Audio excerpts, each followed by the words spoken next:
Good morning, everybody. Nice to see all of your beautiful faces on a Monday morning. Actually, it's nice to see all of your beautiful faces any morning, but we happen to see them more on a Monday morning than any other day, so that's great. Welcome back.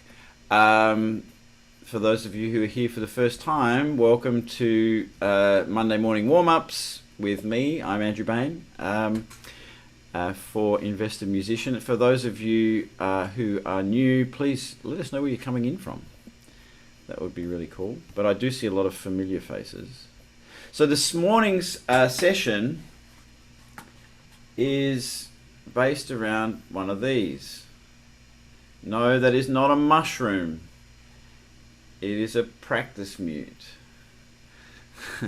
So, actually, I'll get hang on just a second.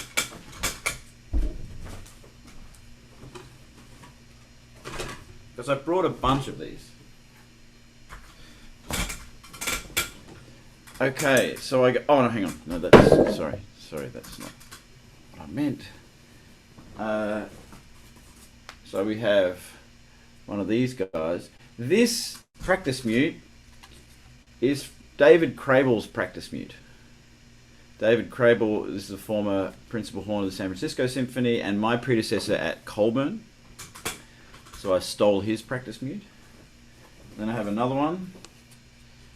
They come in all sorts of shapes and sizes. We do have a Yamaha one floating around here somewhere. This is actually not a French horn practice mute. For all the trombone players out there, this is a bass trombone mute. This is a Rehano mute made by my friend and colleague David Rehano, principal trombone of the LA Phil. He makes amazing practice mutes. And I was lucky enough to get hold of this one, which is a bass trombone mute that is the one that I'm going to be using today. So put in the chat your favorite practice mute. If you're a flute player or a clarinet player, I would be really interested to see what practice mutes you have.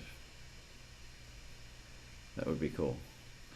So the theme of this morning is how we warm up for the studios, how we warm up in a hotel room. I'm in San Diego on location here at the Mainly Mozart Festival in Del Mar.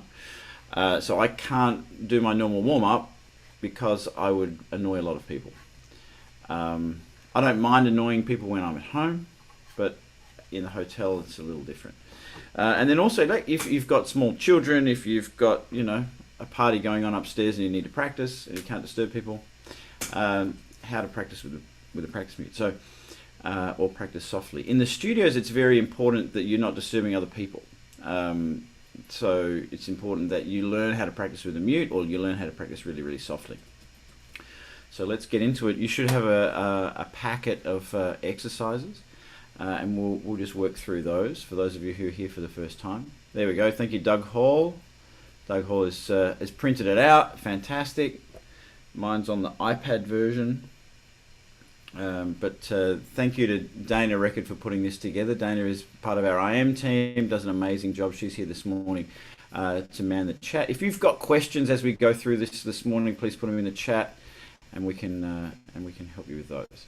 But hopefully we will have fun this morning. So let's start with buzzing. Actually, let's start with breathing, given that that's probably the quietest thing that we can do, right? So what I want us to do is focus on the feeling of your inhale and the feeling of the exhale. So 2 fingers. Suck the air through your fingers and then just release it. And just be aware of this feeling. We want to create as much natural feeling as we can.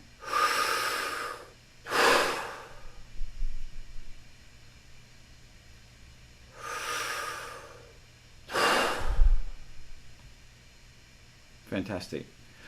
So the feeling that I get is expansion at the bottom of my ribs, sort of pulling out, and then dumping the air. It feels nice and open as I release the airstream.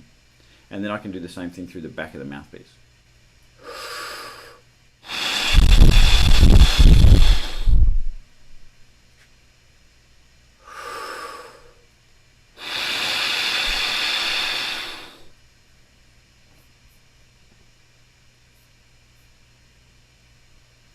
Awesome.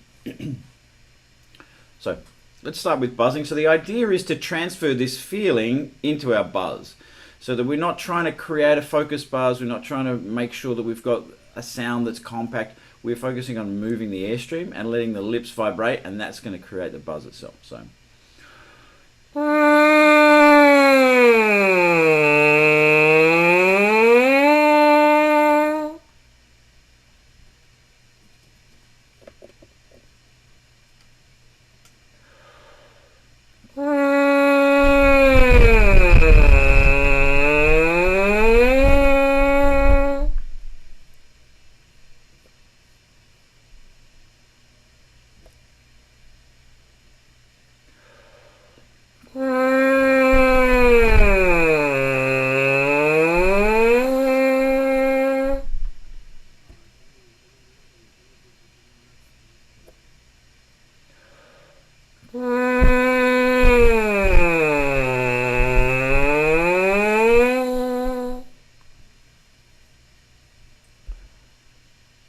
Awesome. So a couple of questions that come up from this. Firstly, if I run out of air, is it a bad thing? No, it's a great thing.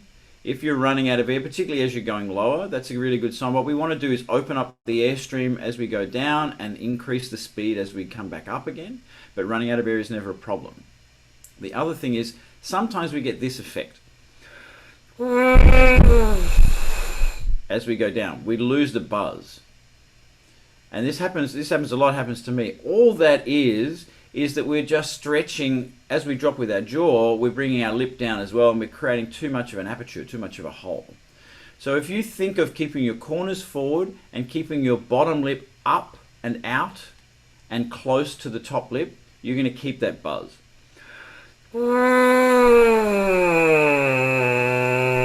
Instead of. So if we let the bottom lip pull down, we're going to lose contact and we're going to lose that vibration. So keep the bottom lip up and forward, and we shouldn't have any issues. We'll move to the next exercise. This is number 2 in the booklet.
Awesome.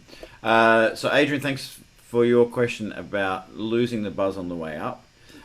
Just check that as we go down, you keep your corners engaged and you keep your chin muscles coming into the middle and stable. If that goes loose as we go down, then we have to sort of re-engage stuff as we go up, and that's when things can get a little tense and we can lose the buzz. So I'm thinking of making sure that these muscles in my chin are coming together and coming forward and up. And I'm staying engaged as I go down. I don't want to go floppy as I go into the low register as I buzz. Keep that engaged, and then that stays engaged, and it's just basically replacing the position as I go back up again. So.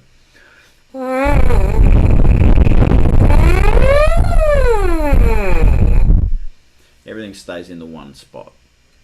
Hopefully that makes sense. We're going to jump to number 4 in the buzzing.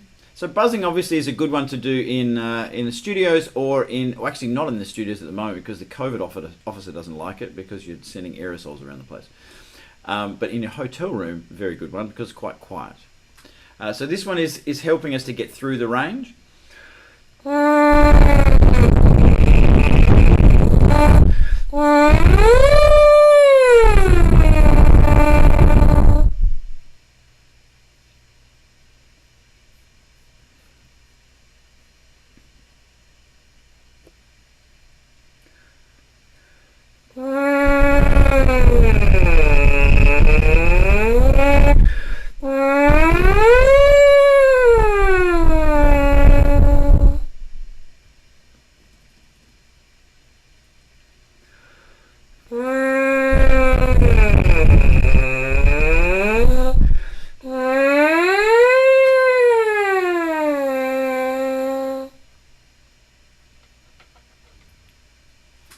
Awesome. So in the booklet we have a few different buzzing exercises that you can try. Obviously, you can extend them over the whole range. What I like to do is I just choose one each day. I don't try and do all 4 of those or multiple ones.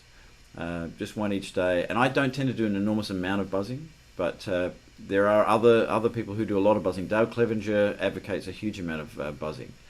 He's a big fan of buzzing. So experiment with that. And but the important thing is to focus on the airstream. Focus on how you're breathing, how you're blowing, so you're setting up a nice mechanism that works really easily, efficiently, simply. Okay, any questions, put them in the chat. There's a question about flicking the tongue. Yeah, again, it's just this same thing of making sure that we stay nice and compact as we move through the range and keeping as stable as possible in your setup. But often it's because also we're not increasing the airstream as we go higher, increasing the speed of the airstream, which is really important as we move into the upper register. And Michael, great idea. There are tubes and various devices you can add to the end of the mouthpiece to add a little resistance.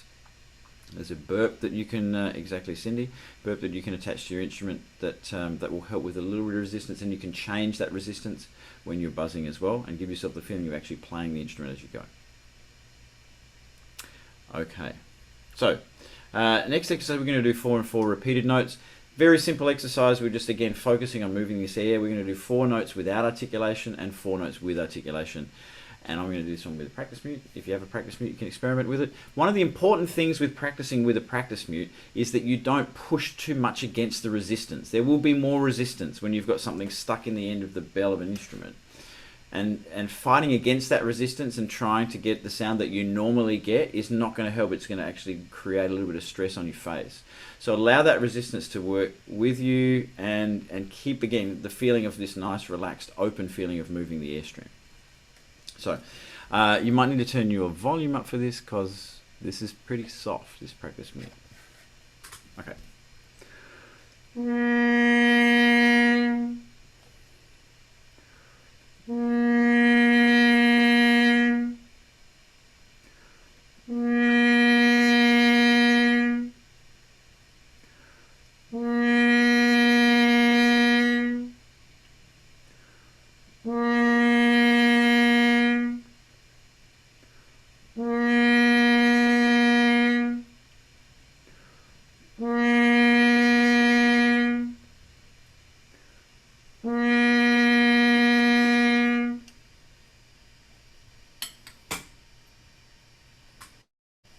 Can everyone hear what I'm doing? It's okay? Great. Because we're in trouble if you can't, because I actually have the gain at the absolute maximum. So short of actually like putting the bell on top of the microphone, which would be entertaining, but we'll go down a half step. And we're just going to cut this to 2 and 2. So I'll do 2 without articulation, 2 with articulation.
Okay, terrific. I see Alex Shuhan. Good morning, Alex. from Ithaca. I'm guessing you're in Ithaca. Good morning, Andrew. Nice to see you. Very much. Alex is sporting the Yamaha silent brass practice mute. I am. I'm also very excited to be trying this new horn that I just got yesterday from Dan Vidigan. Oh, very nice. This is one of his Yamaha conversions. So Fantastic. it feels really, really, really good. Yeah, so Dan is the Dan as well as doing Yamaha conversions. Dan is the maker of Lucas horns, and a fantastic horn maker, lovely guy. Also makes mouthpieces and a lot of other stuff. He's an amazing repairman. I played on his horns for all of the Star Wars movies, the last three Star Wars movies. Fantastic horns, Lucas horns. Can't recommend them highly enough. Awesome. It's great to see you, Alex. How are things there? Everything is great here. Just for those of you who maybe or use these mutes, despite the fact that it comes with all the great electronics that goes along with these, which are very cool, I rarely ever use this mute that way. But I find it to be pretty convenient, and I actually also I have a trombone version of their trombone mute, which is substantially smaller than this. You can't use it with the bell on the instrument, but actually I travel with that one so that I can do exactly what we're doing, and it's a slightly smaller mute to carry around, and it works great, just as well as this one does. So Awesome. anyway, great to see you Terrific. again. Yeah, you too. Terrific. Thanks for coming. Okay, so a couple of great comments in the chat. Lyndon, hi Lyndon.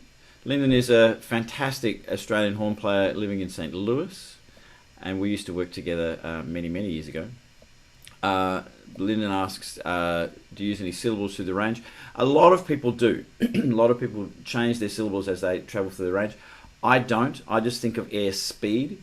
Basically, I think the thinking behind using syllables as we travel through the range is to facilitate changing that airspeed.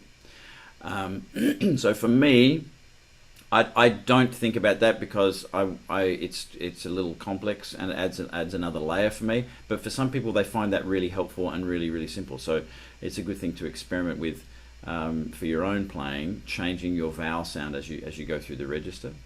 But it's all to facilitate that speeding up of the airstream.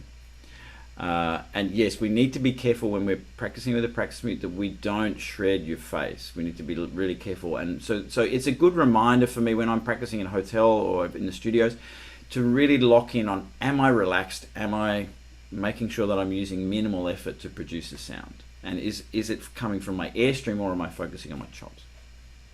Okay, fantastic. Repeated note pattern, just an extension of what we've just done. The idea is to keep the airstream nice and smooth. We are not trying to make a loud sound. We're not trying to get a buzz in the sound. We're just focusing on moving the air nice and relaxed. So we're going to keep going down. So starting on concert F.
Okay, terrific. Heidi, yeah, I find with a lot of practice mutes, intonation is a big problem. So I find with this one, for me, the Rahano mute is fantastic for getting through the range with good intonation and stability. The other mute that I like that I use also is the old style of the Yamaha silent brass. I find I have a new one and an old one. I have one like the one Alex has, and I have the old one which sort of has looks like a I don't know what it looks like, a bubbly sort of drink bottle, a little bit like a wine bottle, yeah. Yeah, I find that one. Doug Hall, what are you showing us? You're showing us a fax mute or best brass?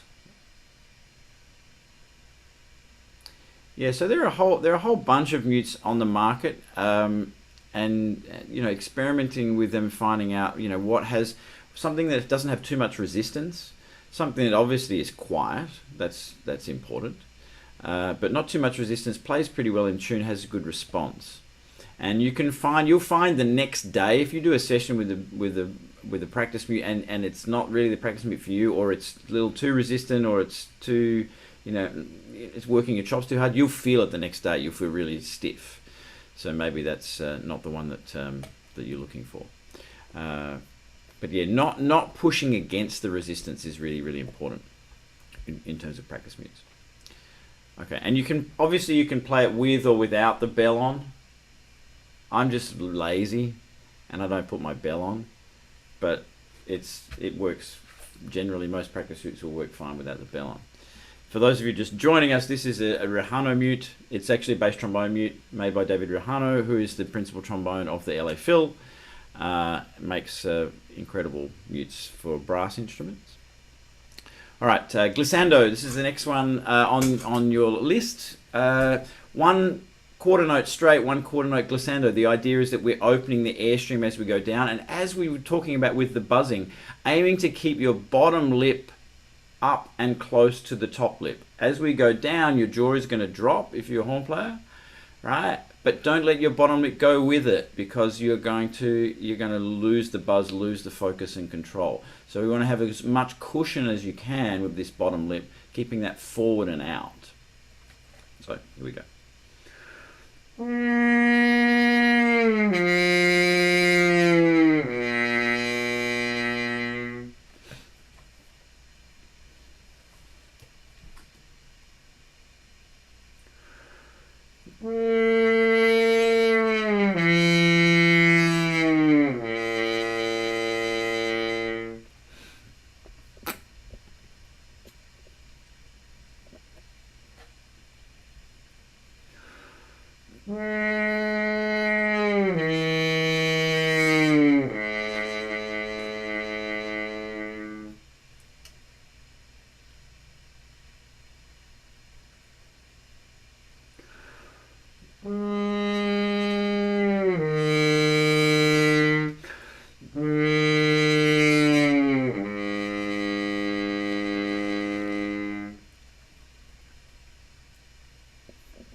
Sorry about that. I'm filling up with water here. Crazy. And so as you notice, I'll breathe in the middle if I run out of air. That's no problem. Again, the focus is on moving the air relaxed, not trying to get through it all in one breath. We'll keep going a little lower.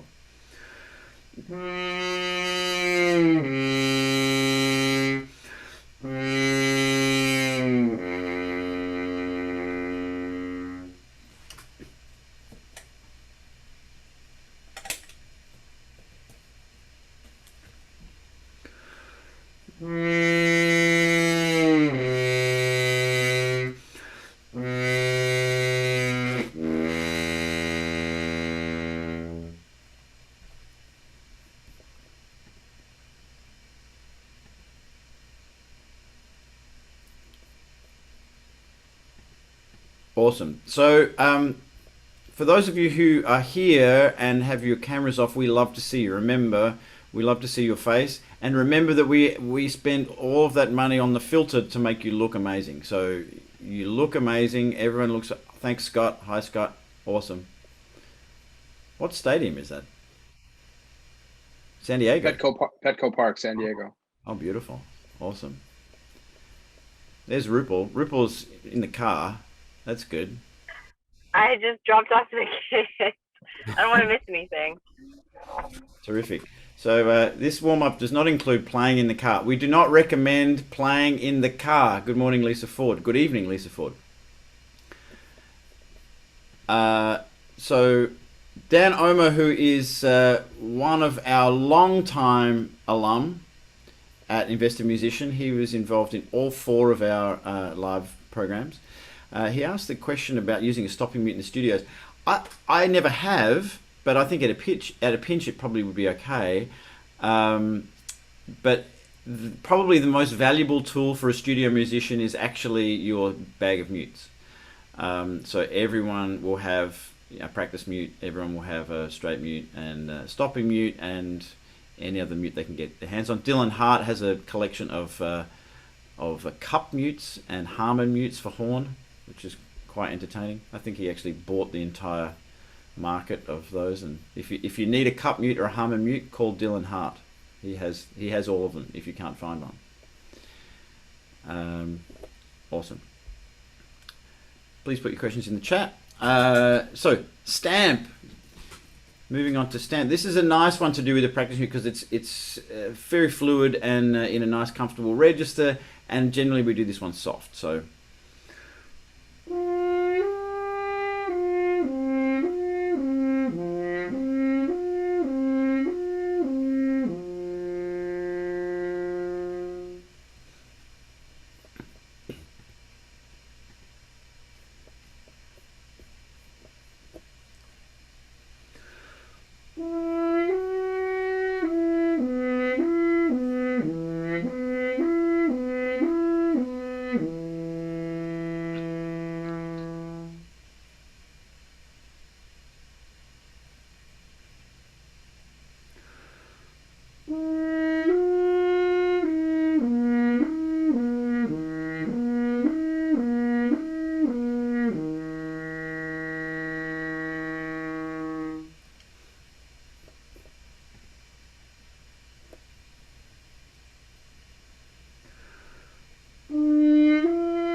and the next stamp exercise that we have in the book for you is 3B. I have not practiced this one in a long time, so this is going to be pretty entertaining. Put in the chat if you like playing stamp. It's a trumpet book, but horn players, it's really fantastic. He covers the range beautifully. A lot of expanding exercises that get us to play in a comfortable register, organize things in that register, and then expand them both directions, which is really, really helpful. So here's my attempt at 3B.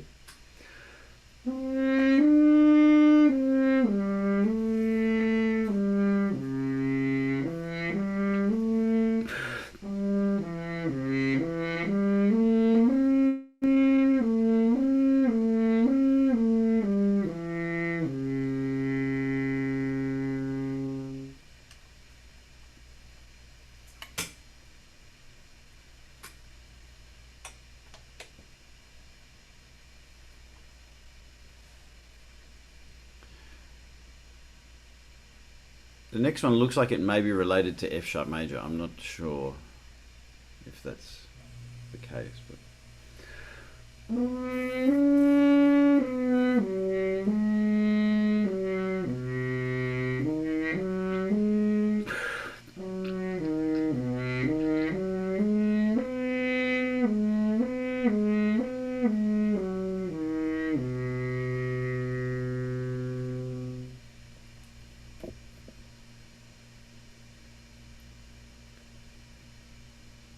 does that count?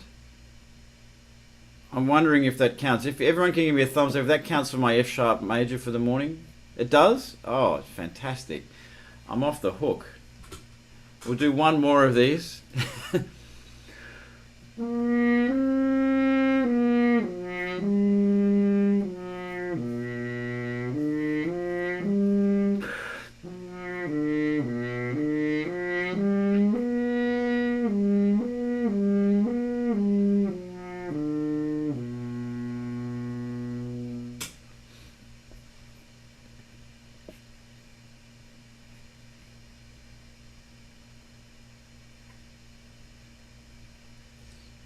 Terrific.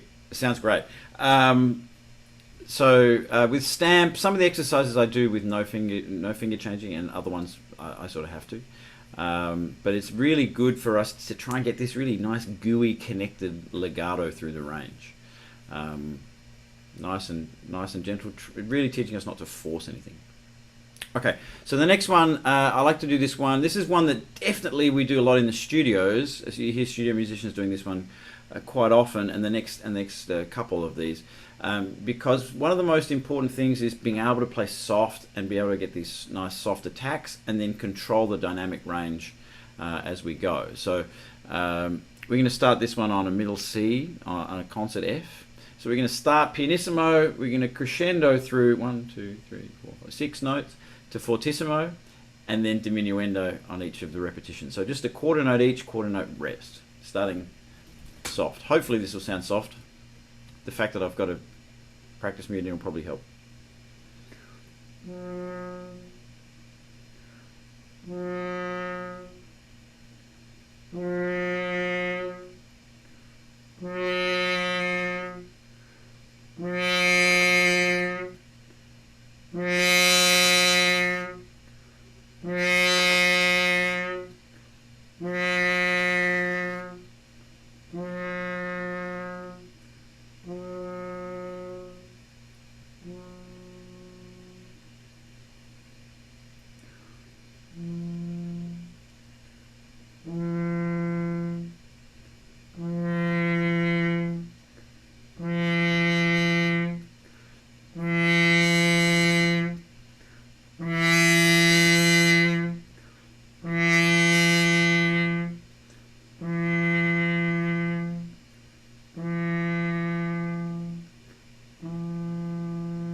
Terrific. So that can go obviously as low as possible. I wouldn't tend to do this one particularly high because it gets quite static. So if you're going to do this one in the high register, don't do a lot of it.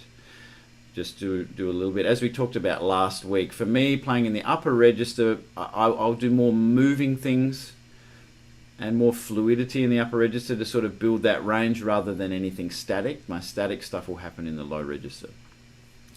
And as you can hear, I need to practice this more because I don't have the control that I would be happy with. So this is a good exercise to point out like how well controlled you are and how stable your setup is and how you're using the airstream. Okay. Thank you to everyone who checked out Invested Musician website. You've crashed the site. Thanks very much. There was so much traffic, so many people checking it out that the site crashed. So we're fixing that at the moment. So if you go to Invested Musician and you can't find us, please go to our social media pages. Go to I Am Community if you're not yet a member, or Invested Musician in Facebook and Instagram, and also check out all of the warm-ups, or not all of them actually, a lot of the warm-ups that we've done in the past are up on our YouTube channel, Invested Musician, and also the workshops, the free workshops that we did in the summer and in last fall and spring. A lot of really helpful information about practice planning, mental training, organizing your time, some playing tips as well, obviously. A whole bunch of stuff in that site. There's actually some recordings of me playing the horn. So if you've got nothing better to do and you want to listen to a very exciting version of Laudatio, that's the place to go. Invested Musician Facebook and Invested Musician on YouTube. We are really, really excited to be launching our new program on Wednesday, this Wednesday. So look out, don't go to the website today or this morning. Go this afternoon because hopefully we'll be up. But for those people who crashed our website, we have your emails and we're coming after you. No, just kidding. You'll receive an email this week with information about being involved in our new program. We're so excited about it, and huge amount of content. We have over 60 lessons, 10 modules of learning information, as well as a massive resource library and a whole bunch of other stuff. Over 220 page workbook and lesson guides involved in the program. So a lot of really interesting stuff. So check that out. Look in your email box. Check your spam if it goes to spam. If we go to your spam, shame on you. That's a real shame that you're missing out on that. But Rupal, hello, good morning. Well, hi everyone. Nice to see you all. I finished dropping off the kids. They're safe. They didn't scream the house down. So Ellie has just fixed our website, so it is working now. So you can go to it. So thank you, Elizabeth.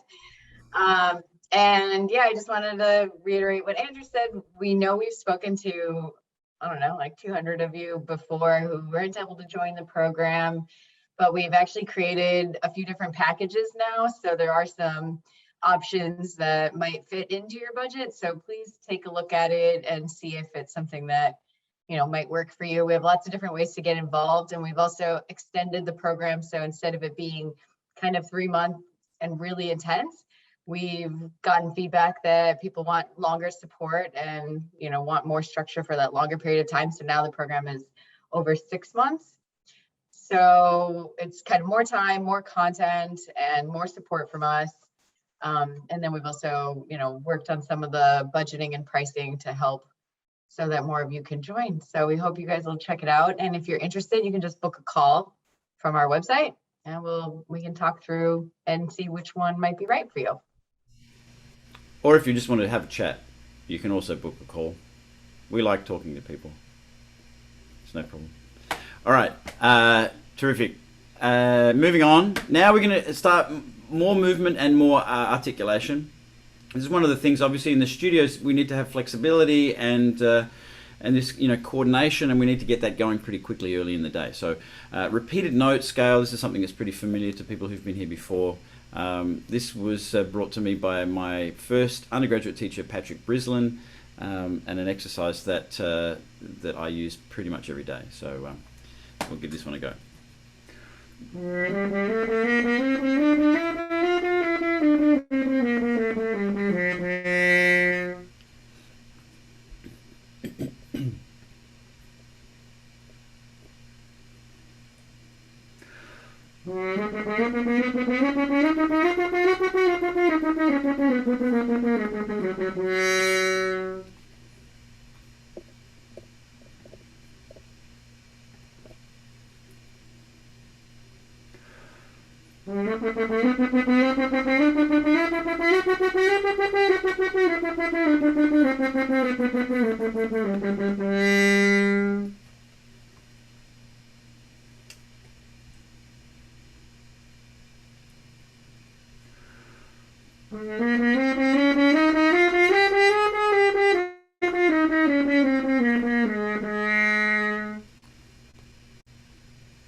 Have I missed one? Did I miss one? No? Oh, okay.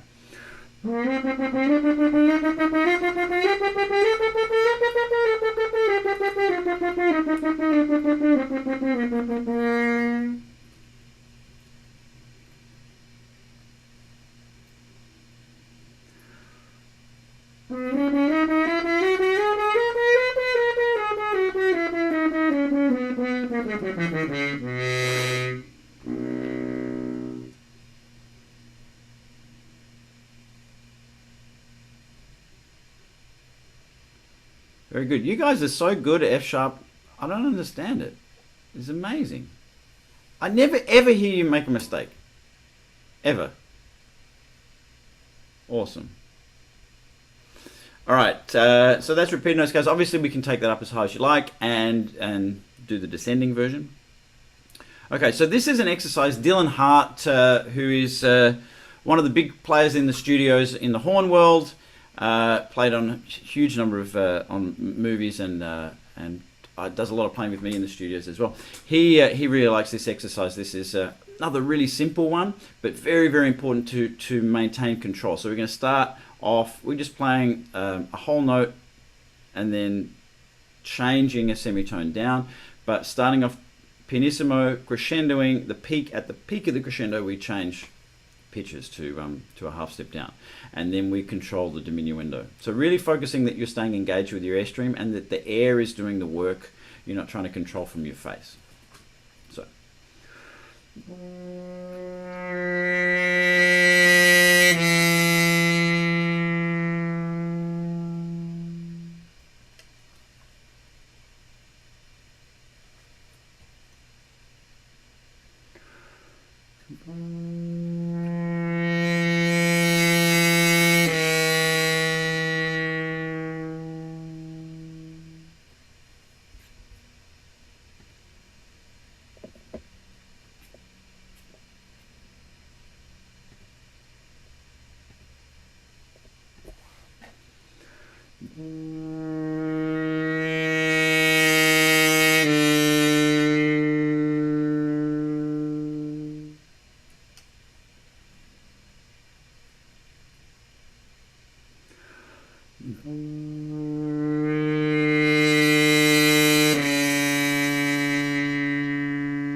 Awesome. So this should be feeling, we should be feeling pretty open and pretty in good control by this point. And now we want to see if we can sort of expand things. So the next exercise is from Steve Becknell, who is another fantastic studio musician in Los Angeles, has recorded on pretty much every film that you've heard in the last 20, 30 years, and is also the principal horn of the Los Angeles Opera. Both Steve and Dylan joined us, I say last season, but like in the spring for the warm-up session. So you guys will be familiar. Some of you will be familiar with them when we did our studio warm-up session. So Steve has an exercise called exercise to get ripped. Now, rips in the studios, film composers love writing rips for the horns. And it is amazing how often it comes up. I think every motion picture has horns doing rips at some point. So Steve's incorporated this into the warm-up. So let's give this one a go. So obviously we're starting with a slower rip and then gradually compressing them, and then we're starting from the last one is just from no actual defined starting point. It's just a rip to the top note. So.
Cool. So that's Steve Becknell's rip exercise. Obviously, you can start it slower and play it more rhythmically than what I did.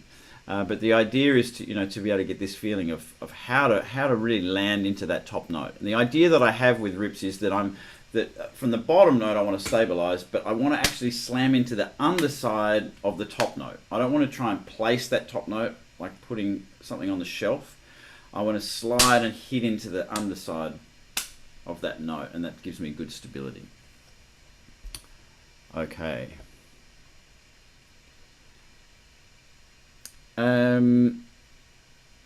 Yeah, Michael, it's a good question. When we feel as though we don't have a lot of time to warm up, what do we do? I like to do a lot of movement stuff. That for me tends to work pretty well. So the chromatic exercise that we normally do, and the iterations of that, scale patterns, and then flexibility stuff is what I like to do if I don't have a lot of time. And then the long tone stuff, the more static stuff is stuff where where I'm really trying to establish the mechanism. Okay, so moving on, we're going to do a little simple flexibility exercise. This is number 15. And we're going to start on what are we going to start on? We'll start on the B flat horn. Starting on a concert B flat.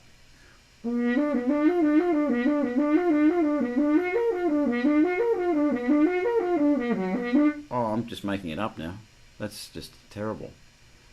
Let me try that one again.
Oh, sorry.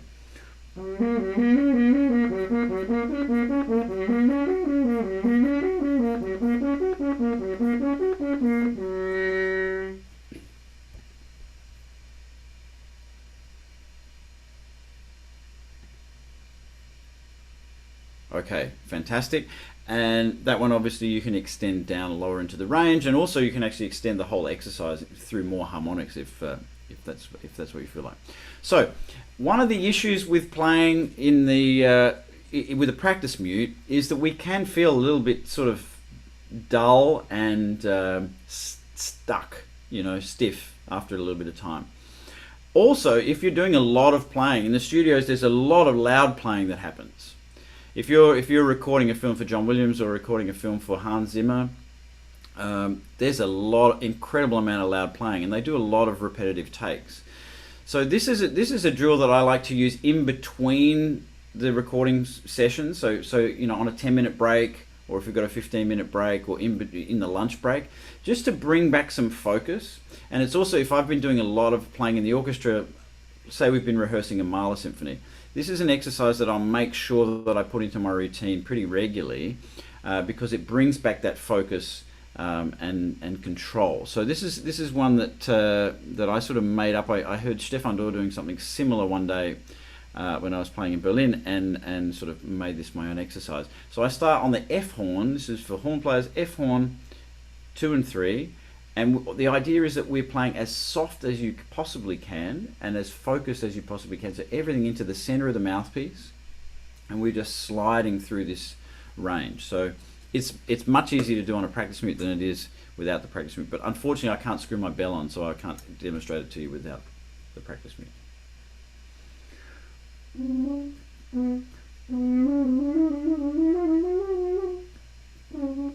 Well, let me start on the right harmonic.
So this is a really great exercise for us practicing into the upper register and to get this focus and control.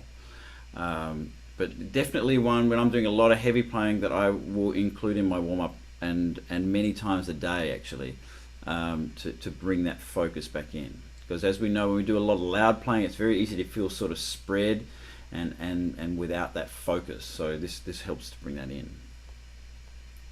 Okay, so the last sort of semi-tricky one we're going to do today is a 2-octave chromatic. So we're just extending the range. We're just you know, getting through the range and creating a little bit more speed in what we're doing. We're going to start this one on a pedal C, concert F.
Terrific. And that one, really good one to practice setting a metronome speed for whatever is sort of comfortable, and then each day increase that speed by 1 beat per minute.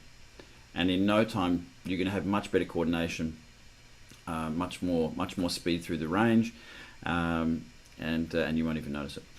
Great. So before we get to the last one, next week, I'm not going to tell you what we're doing next week.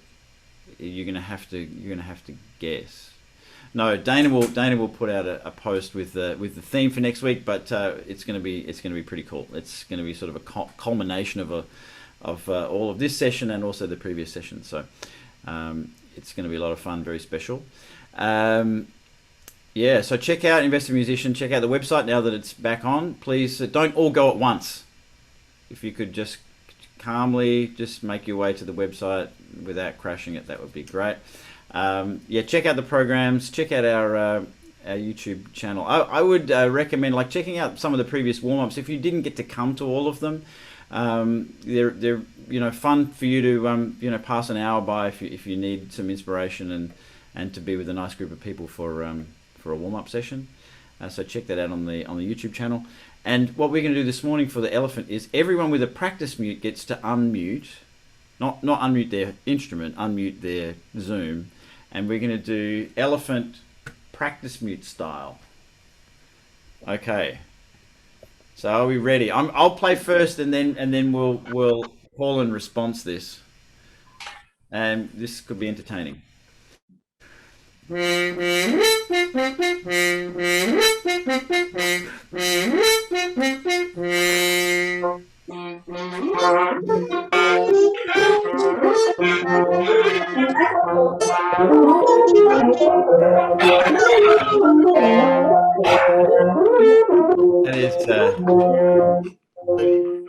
It's amazing. It's amazing because it sounds so intense, but it's so quiet. It's fantastic.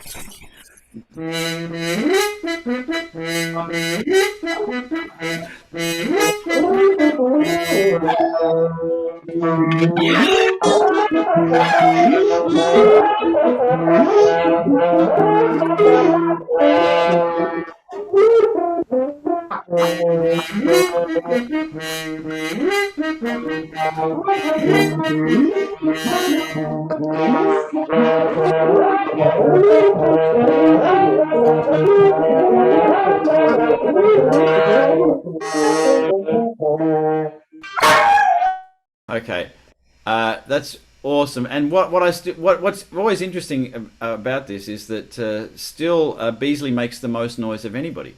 That's very cool. Thank you, Madeline. All right, so great to see you all. Thank you very much, everyone, for coming. Great to see all of our alum back again, and a lot of new faces. Have a fantastic week, and happy practicing, and we'll see you next week. Thanks. Bye.